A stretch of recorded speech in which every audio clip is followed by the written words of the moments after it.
On February 19, 1943, Field Marshal Erwin Rommel stood in the Tunisian desert and watched American soldiers run.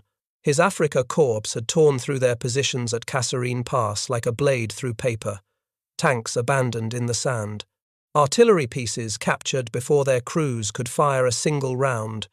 Entire battalions scattered across 50 miles of chaotic retreat.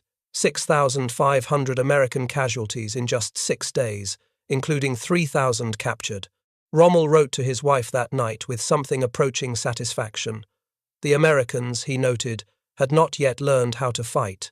3,000 miles away, in a prisoner of war camp outside London, a German general named Günther Blumentritt would later sit across from British military historian Basil Liddell Hart and deliver a very different verdict.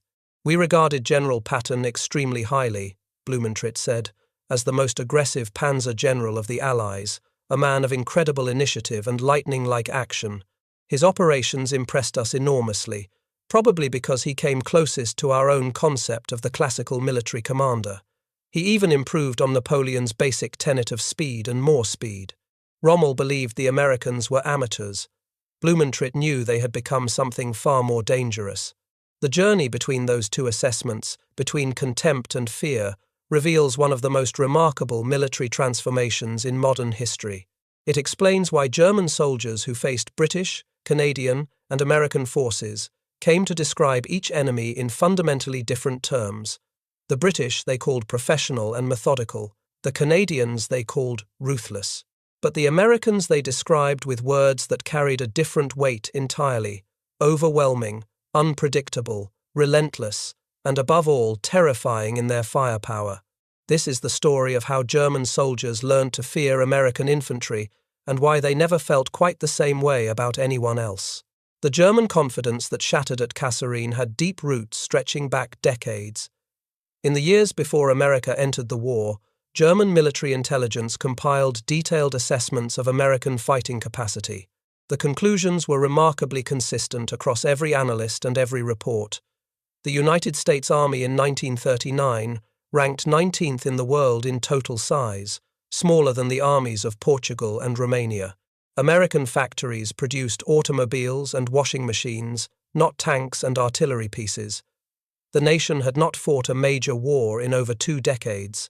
Its soldiers were soft, its officers inexperienced, its population divided by class and ethnicity and political disagreement. Nazi ideology reinforced these conclusions with the weight of supposed racial science.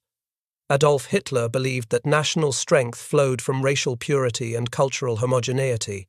Germany, with its supposed Aryan bloodline, possessed an inherent martial superiority that would manifest on every battlefield. America, a mongrel nation of immigrants from every corner of the globe, could not possibly match the fighting spirit of the German soldier. Hitler told his inner circle that he did not see much future for the Americans. "Everything about American society," he said, revealed fundamental weaknesses. How could one expect such a state to hold together under the terrible pressure of modern industrial war? The memory of the First World War seemed to confirm these prejudices. American troops had arrived in France in 1917 and performed adequately in the final campaigns, but they had entered late, suffered relatively light casualties compared to the European powers, and contributed little to the strategic direction of the conflict.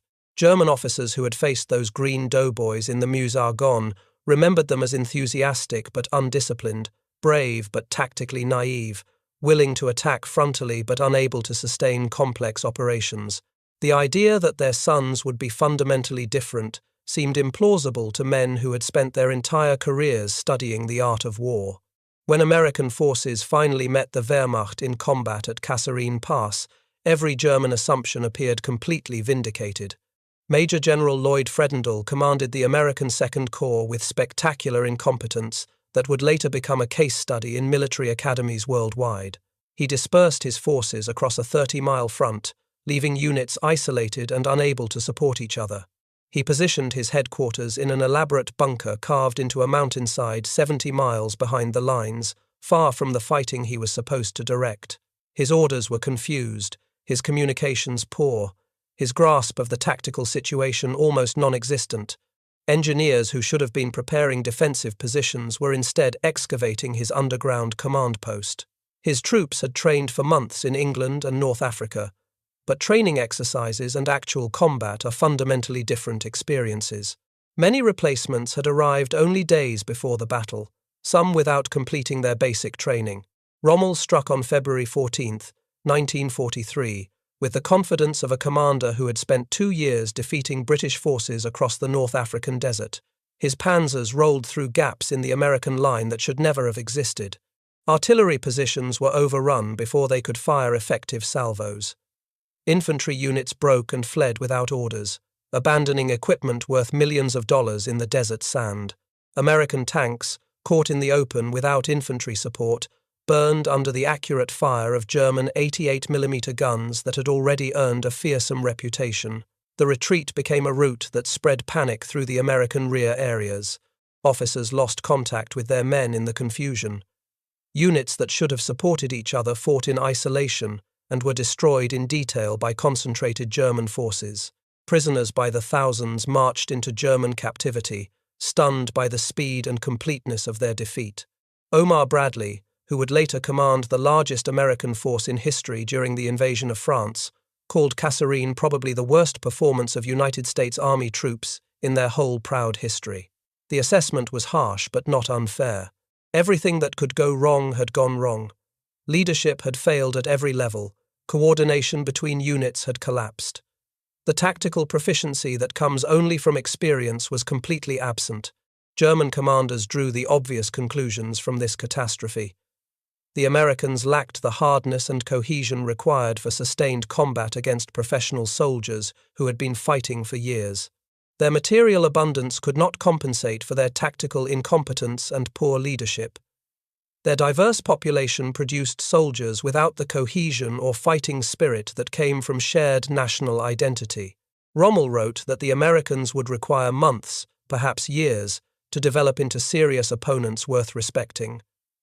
Other German generals were less generous in their private assessments. They expected that future encounters would produce similar results with similar ease. But Rommel was too intelligent and too experienced a commander to let first impressions harden into permanent assumptions. He had made that mistake before in the desert, underestimating the British in the early campaigns before learning to respect their tenacity and professional skill. In the days following Kasserine, something caught his attention that did not fit his expectations. The Americans were not behaving the way defeated armies usually behaved. They were not demoralized and passive. They were not waiting for someone else to solve their problems.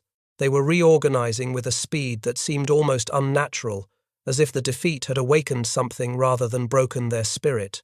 Within weeks of the disaster, everything changed in ways that should have alarmed German intelligence officers. Dwight Eisenhower relieved Fredendall and sent George Patton to take command of Second Corps. Patton descended on the demoralized formation like a force of nature, a tornado of energy and fury and absolute demand for excellence that transformed the atmosphere overnight. He demanded discipline with an intensity that bordered on mania. Soldiers who had slouched through the disaster at Kasserine found themselves standing at attention, polishing brass, wearing their helmets and neckties at all times, and training harder than they had ever trained in their lives. Patton personally fined officers who appeared without proper uniform. He threatened to court-martial anyone who showed cowardice under fire. He was profane, theatrical, and absolutely uncompromising in his standards.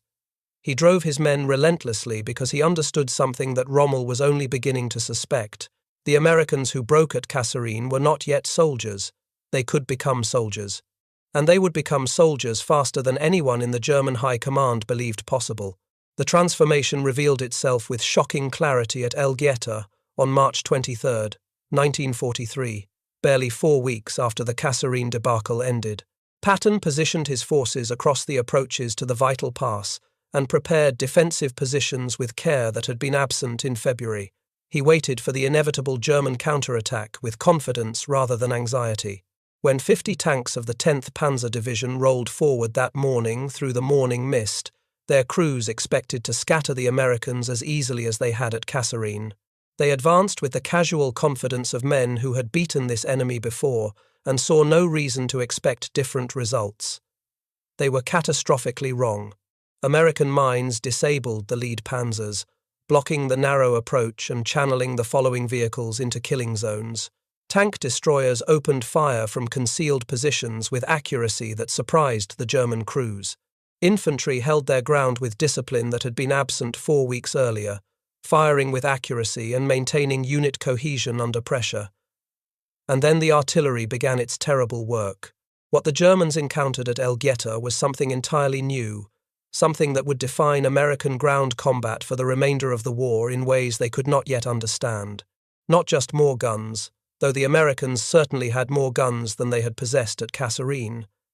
Something systematic. Something coordinated in ways that German artillery had never achieved. Something that seemed to erase the distance between the forward observer calling in targets and the shells exploding among German tanks and infantry. The bombardment that fell on 10th Panzer Division that morning was not the scattered fire of individual batteries working independently according to their own assessments. It was a concentrated storm of steel that seemed to come from everywhere at once, adjusted with speed and accuracy that German artillerists found difficult to comprehend. The German attack shattered against American positions that held firm throughout the day. 30 tanks were left burning or disabled on the approach to the pass, their crews dead or captured. Infantry caught in the open were pinned and slaughtered by massed artillery fire that followed them as they tried to withdraw. Prisoners were taken by the hundreds, their confidence visibly broken by what they had experienced. When captured, German soldiers were interrogated afterward. Some of them wept openly. They told their American captors that this was the first time in the entire war they had ever been stopped by mere artillery and infantry without significant armor support. Major General Terry Allen, commanding the 1st Infantry Division, had vowed that he would never pull back and would shoot the first man who did. He did not have to carry out the threat. His soldiers stood and fought with the ferocity of men who had something to prove to themselves and to the enemy who had humiliated them. The paradox of Kasserine was that it gave the Germans a false sense of security, precisely when they should have been most alarmed about American potential. Rommel and his fellow commanders had seen the Americans at their absolute worst moment. They assumed they had seen the Americans at their normal level of capability. They did not understand that they were watching a learning organization in the early stages of an extraordinarily rapid process of adaptation and improvement. The army that fled at Kasserine was not the army that would invade Sicily in July. It was not the army that would storm the beaches of Normandy the following year. It was not even the army that would finish the Tunisian campaign 3 months later. By May of 1943, the war in North Africa was over. 275,000 German and Italian soldiers surrendered to Allied forces in Tunisia, roughly 3 times more prisoners than the Soviets had taken at Stalingrad. The Americans who had panicked under Rommel's first blow were now among the victors, accepting German surrenders and processing captured equipment. German intelligence officers who analyzed the campaign in their after-action reports struggled to explain what had happened. The Americans had been routed in February. By May, they were conducting offensive operations with skill and aggression that rivaled veteran formations with years of combat experience. The speed of the improvement defied every model German planners possessed for estimating enemy capabilities. Rommel himself understood better than most what he had witnessed in those final months of the African campaign. In a passage from his papers that would be published after the war, he wrote with unusual candor about his former opponents. In Tunisia, the Americans had to pay a stiff price for their experience, but it brought rich dividends. Even at that time, the American generals showed themselves to be very advanced in the tactical handling of their forces, although we had to wait until the Patton Army in France to see the most astonishing achievements in mobile warfare. The man who had dismissed American soldiers as hopeless amateurs in February was predicting their future mastery by spring.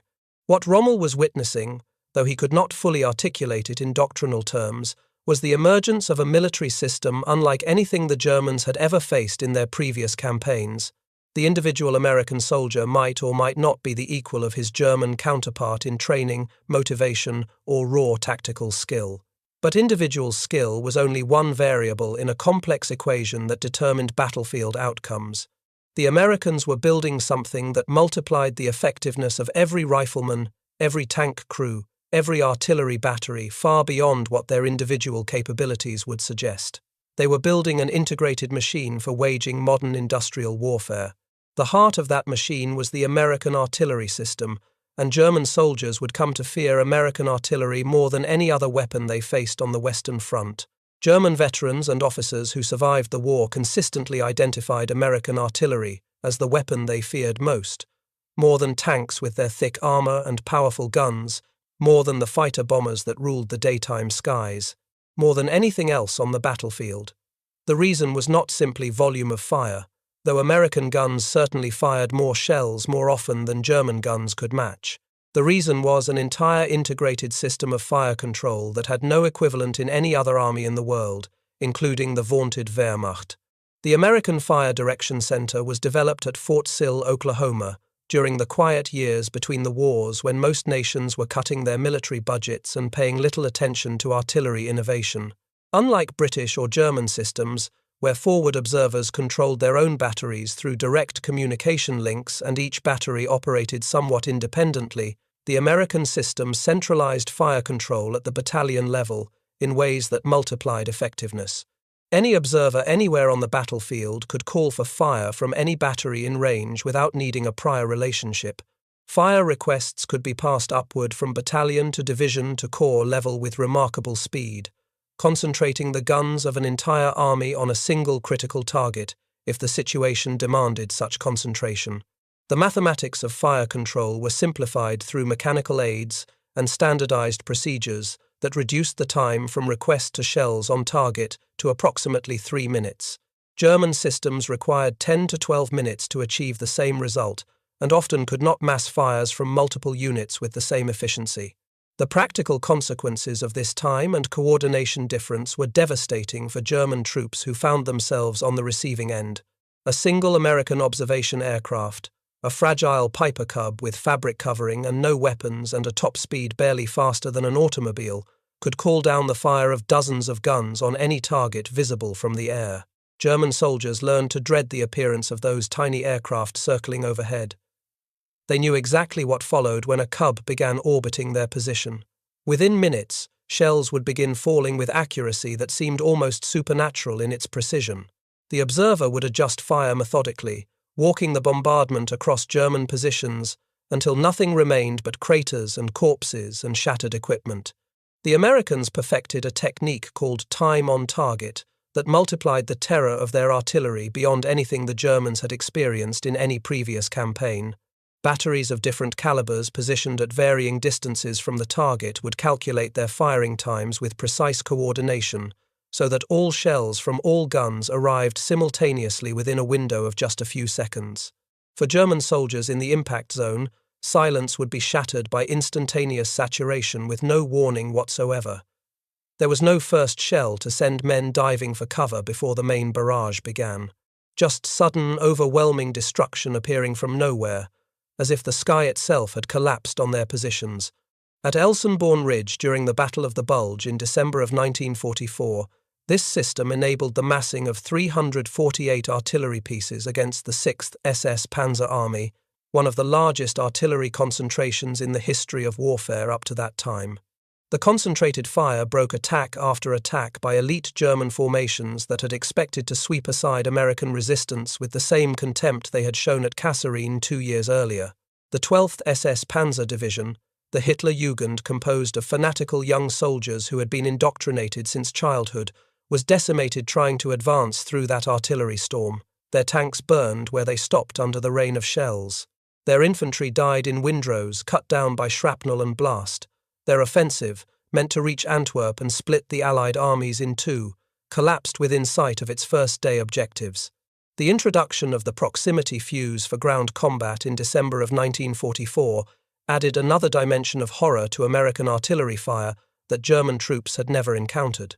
The Americans had invested over $1 billion developing and producing a miniature radar set small enough to fit inside an artillery shell, one of the most ambitious weapons programs of the war after the atomic bomb itself. The fuse detected the ground as the shell descended and triggered detonation at the optimal height for maximum fragmentation effect, typically around 30 feet above the surface, for standard field artillery. Shells that would normally have buried themselves in soft ground before exploding, wasting much of their lethal energy, now burst in the air and showered shrapnel downward onto troops in foxholes and trenches that had previously offered reasonable protection. The effect was 5 to 10 times more lethal than conventional artillery fire against dug-in infantry positions. German prisoners captured during the Bulge reported that some soldiers charged directly into American positions rather than endure the airburst artillery. They preferred the chance of being shot in a direct assault to the certainty of being shredded by fragments from above while cowering in their holes. General George Patton wrote to the War Department with undisguised satisfaction about the new weapon and its effects. "The new shell with the funny fuse is devastating," he reported in his characteristic direct style. "We caught a German battalion which was trying to get across the Sauer River with a battalion concentration and killed by actual count 702. The sheer volume of American ammunition production defied German comprehension and made their own logistical situation seem hopeless by comparison."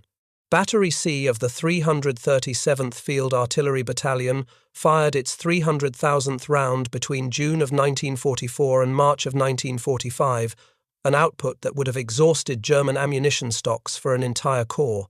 For the 9th Army's Rhine crossing in March of 1945, 2,070 American guns opened fire at a rate exceeding 1,000 rounds per minute, more than 65,000 shells in a single bombardment that lasted just over an hour.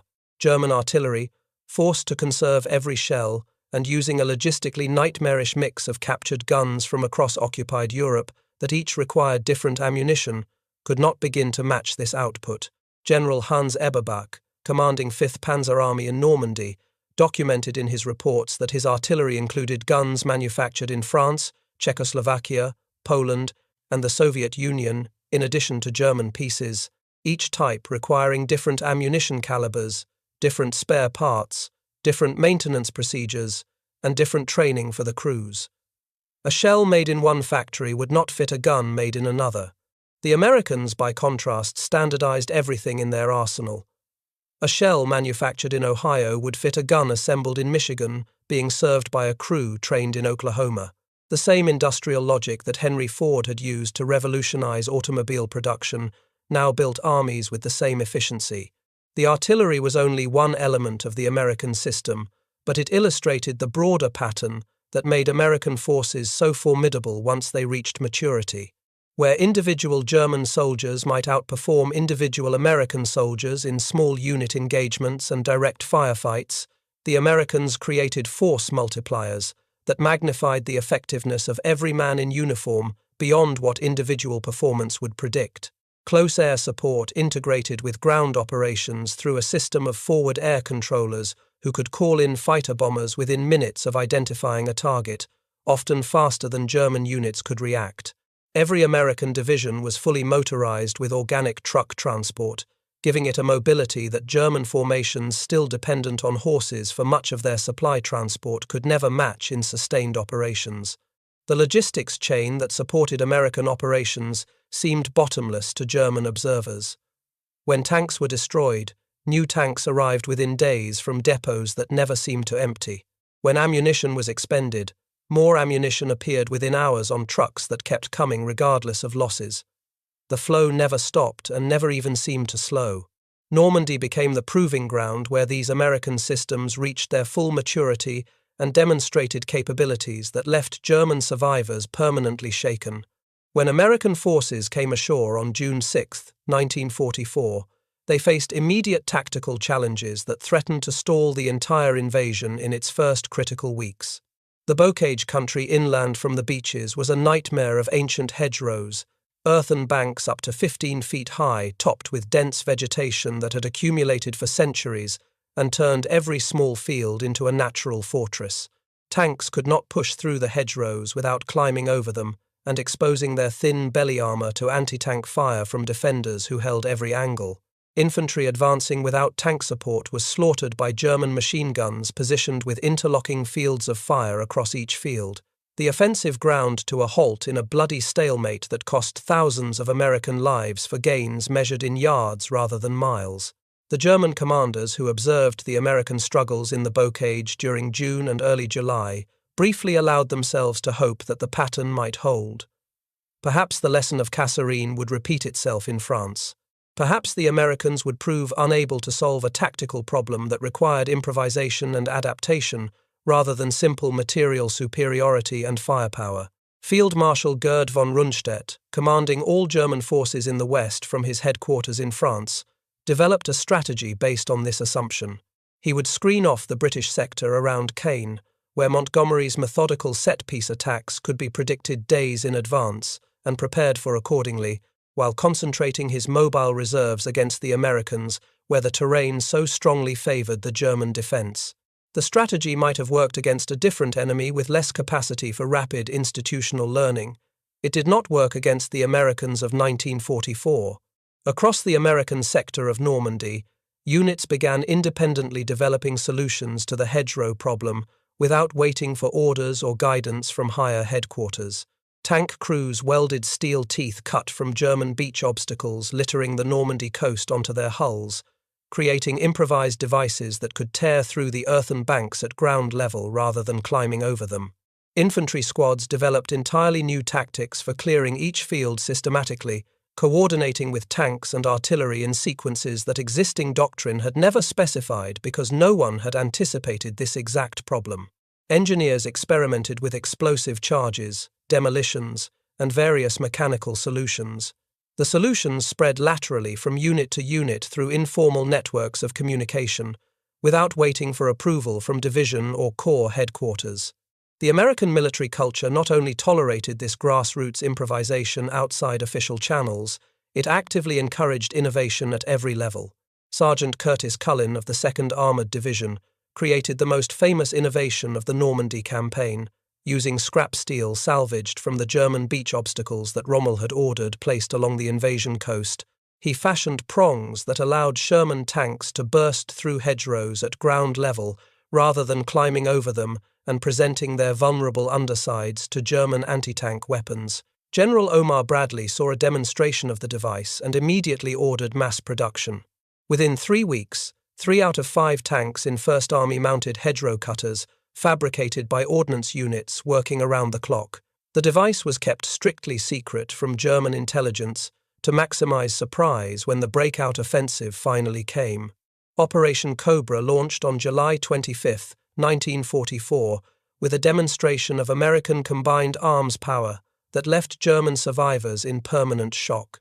Approximately 1,500 heavy bombers dropped their loads in a carefully planned carpet bombing pattern on a rectangle roughly 3.5 miles long and 1.5 miles deep, saturating the target area with high explosives and fragmentation bombs. The Panzer Lehr Division, one of the finest armoured formations in the entire German military with cadres of experienced veterans, lay directly in the centre of the impact zone.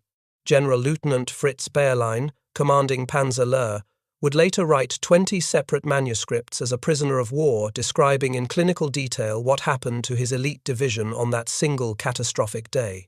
The bombing killed over 1,000 German soldiers from Panzer Lehr alone in a matter of hours, with many more wounded and countless vehicles destroyed.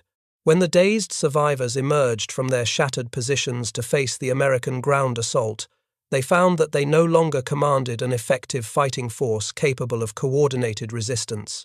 Panzer Lehr, which had approximately 45 armoured vehicles operational before the bombardment, now had only 7 tanks still capable of movement. Bayerlein reported afterward that no campaign in history could approach the Battle of Annihilation in France in 1944 in the magnitude of planning, the logic of execution, the seamless collaboration of sea, air, and ground forces, the bulk of captured equipment, or the hordes of prisoners taken. The breakthrough at Cobra opened the door for exactly the kind of sweeping mobile warfare that German generals had believed only they possessed the skill and audacity to conduct. Patton's Third Army poured through the gap blown in the German line and swept across France in an offensive that covered more ground in less time than any comparable operation in the history of warfare. German commanders watched in disbelief as American armoured columns appeared behind their defensive positions, cutting communications, overrunning supply depots, trapping entire formations before they could organize orderly retreats to new defensive lines. The encirclement at the Falaise Pocket in August of 1944 destroyed the German 7th Army as an effective fighting force and eliminated any German hope of stabilizing the front in France. Approximately 60,000 German soldiers were trapped in a shrinking perimeter under continuous attack from ground forces on all sides and air power that struck relentlessly whenever visibility permitted. 10,000 German soldiers died in the pocket. 50,000 surrendered when escape became impossible and further resistance pointless. General Heinrich von Luttwitz of the 2nd Panzer Division surveyed the carnage afterward and described the scene in terms approaching horror. Mountains of vehicles, dead horses, and dead soldiers were scattered over the road, and they increased in number by the hour. Eisenhower walked the battlefield 2 days after the pocket finally closed, and wrote that the scenes could be described only by Dante. It was literally possible to walk for hundreds of yards at a time, stepping on nothing but dead and decaying flesh. The German commanders who had dismissed American fighting quality at Kasserine now struggled in their reports and later interrogations to explain what had happened in France. General Heinz Guderian, Germany's foremost theorist of armored warfare, and the man who had developed the blitzkrieg concepts that conquered France in 1940, was interrogated after the war about his professional assessment of American operations. "I hear much about General Patton," Guderian admitted to his interrogators, "and he conducted a good campaign. From the standpoint of a tank specialist, I must congratulate him on his victory, since he acted as I would have done had I been in his place and facing similar circumstances." Coming from Guderian, the acknowledged master of mechanized warfare, this was extraordinary professional praise. Alfred Jodl, chief of operations at German Supreme Headquarters throughout the war, was more blunt in his assessment of the strategic consequences. The war was already lost in the West, he confessed during his captivity, at the time of the breakthrough and the beginning of the War of Movement in France. The German army that had been so confident facing Americans at Kasserine had been broken beyond hope of recovery in Normandy. The Battle of the Bulge in December of 1944 was Hitler's final desperate attempt to reverse this verdict through one massive surprise offensive. He assembled the last strategic reserves of the German military, including elite SS Panzer divisions that had been carefully rebuilt after their mauling in France, and launched them against what intelligence indicated was the weakest sector of the Allied line in the Ardennes forest. The offensive was premised partly on the assumption that American soldiers would crumble under determined surprise assault, as they had at Kasserine nearly 2 years before. Hitler still believed the Americans were fundamentally soft, still unable to withstand the shock of sudden German attack by veteran formations.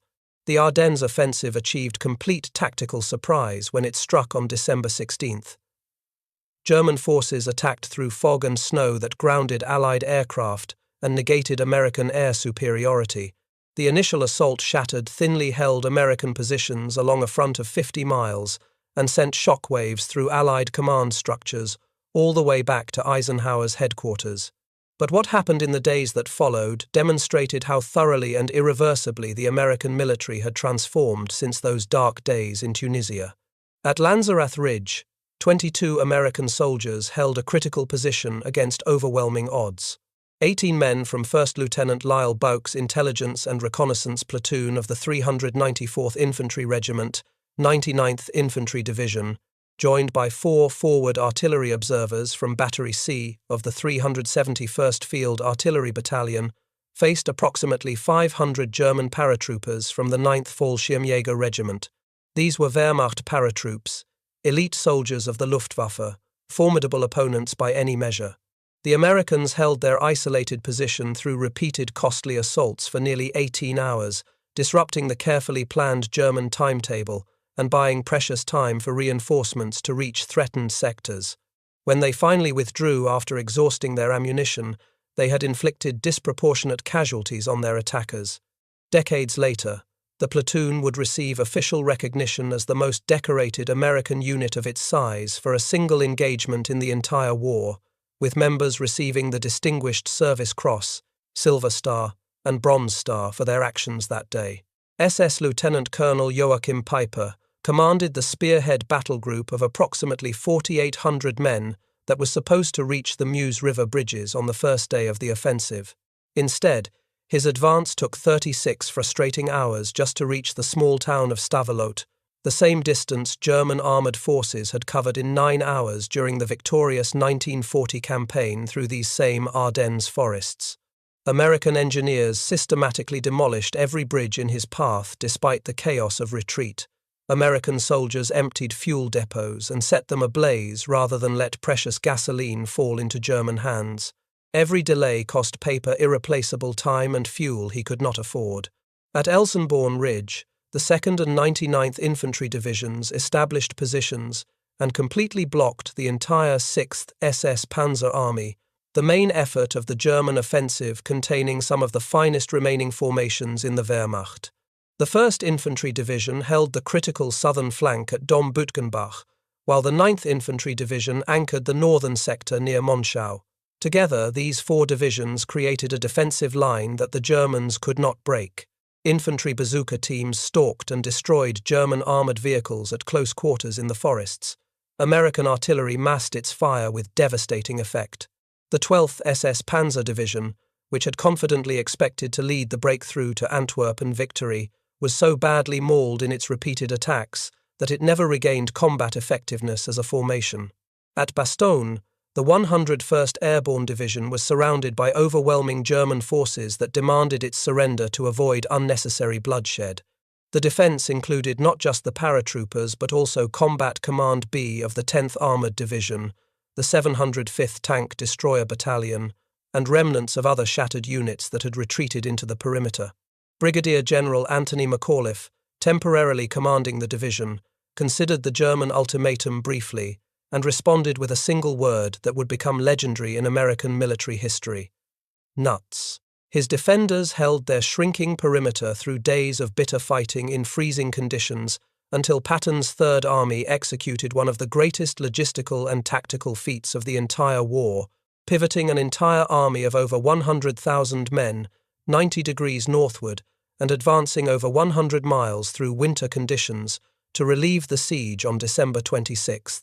Winston Churchill addressed the House of Commons in January of 1945 and spoke of the battle with unusual generosity toward the American ally. Care must be taken in telling our proud tale not to claim for the British Army an undue share of what is undoubtedly the greatest American battle of the war, Churchill declared, and will, I believe, be regarded as an ever-famous American victory. The Battle of the Bulge consumed Germany's last strategic reserves of men and equipment, and proved beyond any remaining doubt that American forces had matured into one of the most formidable fighting organizations on earth. The contrast with German assessments of British forces illuminates what made the Americans distinctively feared, rather than merely respected. German officers consistently described the British with professional respect, but without the same edge of anxiety that colored their discussions of American capabilities. The British were professional soldiers who knew their trade. The British were competent in their planning and execution. The British were methodical in their approach to operations. And the British were, above all, predictable in ways that made German defensive planning straightforward. Montgomery's operations in Normandy and afterward followed recognizable patterns that German intelligence could anticipate and prepare countermeasures against. Massive logistical build-up visible through aerial reconnaissance for days before any attack. Overwhelming preliminary bombardment providing hours of advance warning that the assault was imminent. Then infantry and armour advancing according to set-piece doctrine that had been refined but not fundamentally changed since the desert campaigns of North Africa. German commanders felt they understood how British offensives would unfold. They could predict the timing, identify the objectives, and prepare their defences accordingly. Field Marshal von Rundstedt admitted in his post-war debriefing that his entire strategy in Normandy was to screen off the British with minimum forces while concentrating mobile reserves against the Americans. The terrain around Caen was admittedly more suitable for armoured defence, but the fundamental reason was that the British approach gave the Germans more time to react while Americans attacked with less warning and exploited opportunities with frightening speed. He knew what the British would do before they did it. He was never certain what the Americans would do until they were already doing it. This comparison requires important context that German officers often omitted from their post-war assessments when they were trying to explain their defeats. The British deliberately drew the heaviest German formations toward themselves in Normandy according to Montgomery's operational plan. British and Canadian forces were specifically tasked with pinning down German armour around Caen, while Americans prepared the breakout from the bocage country further west. 6 of the 7 panzer divisions committed to Normandy were concentrated against the British and Canadian sector, including the formidable Panzer Lehr and the fanatical 12th SS. British caution was partly a rational tactical response to facing the strongest German opposition on ground that heavily favoured armoured defence. British manpower constraints also shaped operational doctrine in ways German critics ignored. Having fought continuously for 2 years longer than the Americans, with the mass trauma of Somme and Passchendaele casualties still fresh in national memory, Britain simply could not sustain the same casualty rates as the larger American force. Conservative tactics that husbanded manpower were strategic prudence rather than timidity. The German assessments of American forces that emerged from the war were not simple fear of individual American soldiers in personal combat. What Germans genuinely feared was the American system that multiplied individual performance.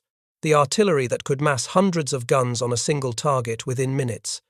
The air power that made daylight movement suicidal for any German formation. The logistics that kept ammunition and fuel and replacements flowing in quantities that seemed inexhaustible.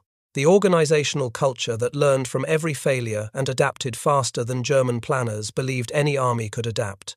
By the spring of 1945, the consequences of these systemic differences were visible across the shattered landscape of Germany itself. American forces had crossed the Rhine in strength at multiple points. German cities burned under continuous bombing that no longer faced effective opposition. The factories that had produced the Wehrmacht's weapons lay in ruins that would take years to rebuild. The strategic reserves of men and equipment were completely exhausted. The fuel supply that any modern army required was depleted beyond recovery. German soldiers fought on with characteristic stubborn courage, but they fought without hope or any realistic prospect of reversing their defeat. The men who had fought from Kasserine to the Rhine went home to ordinary lives when the war finally ended. The soldiers who had broken under Rommel's first assault and the soldiers who had held at Elsenborn Ridge and Bastogne were often the same men, transformed beyond recognition by experience and training and the institutional capacity of their army to learn from failure rather than repeat mistakes. They did not think of themselves as having done anything extraordinary. They had simply done what was asked of them, adapting and improving until they became something their enemies genuinely feared. German commanders who survived the war and wrote their memoirs struggled to explain how the transformation had happened so quickly. They had been correct about the Americans at Kasserine. The soldiers they faced in February of 1943 really were inexperienced and poorly led and incapable of standing against veteran German formations. But they had been catastrophically wrong about what those same soldiers could become in a matter of months rather than years. They had measured American potential by American performance in the early stages of the war and concluded that substantial improvement would require extended time they would not have. The improvement came faster than any German model predicted. The factories that built the weapons have mostly been closed or converted to peaceful purposes. The soldiers who carried those weapons into battle have largely passed into history as the generation that fought the war grows smaller each year. The conflict they waged ended 8 decades ago. But the evidence of what happened remains preserved in archives and memoirs and interrogation transcripts for anyone willing to examine it carefully. The German officers who faced American forces left detailed assessments behind because their captors asked them to explain what they had experienced and why they had lost. They described what they observed and what they feared. They explained in their own words why the Americans were different from anyone else they had fought. The Americans they met at Kasserine were not the Americans who broke the Wehrmacht in Normandy and the Bulge. The army that fled in February of 1943 became the army that no German force could stop by the summer of 1944.